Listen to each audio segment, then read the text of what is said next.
to the reel. In this video, me and my dad had the privilege of fishing the world famous river test. It would be the first time we've had the chance to fly fish it, and we were fishing for the Grayling, although, spoiler alert, we didn't have much luck.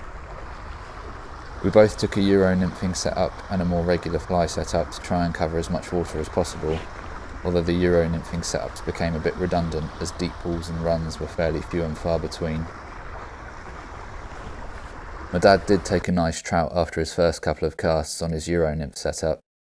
Shortly after I took my first and only fish of the day on a New Zealand style duo rig. My first test trout, only small but perfectly formed. Brownie.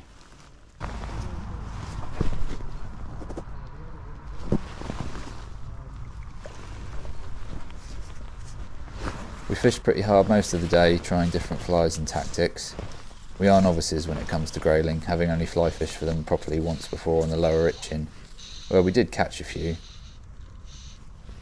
We don't get to go fishing together as often as we should, and when we do it normally tips it down with rain, so it was nice to have the weather on our side for a change, but the sun did make the fishing really tricky, particularly when it was at our backs, as it was almost impossible not to spook the fish unless we crawled along the bank on all fours.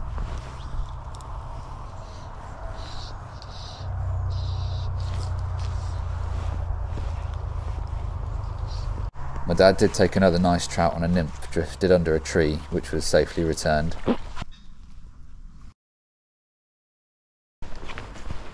I saw maybe 3 or 4 grayling throughout the day, but in comparison we saw probably over 50 trout.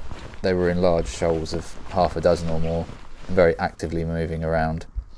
The keeper said that they've been having a lot of trouble with otters eating the grayling, as apparently they're easier for them to catch than trout. But equally there had been reports of good fish being caught the previous week. Unfortunately, we weren't rewarded for our efforts this time.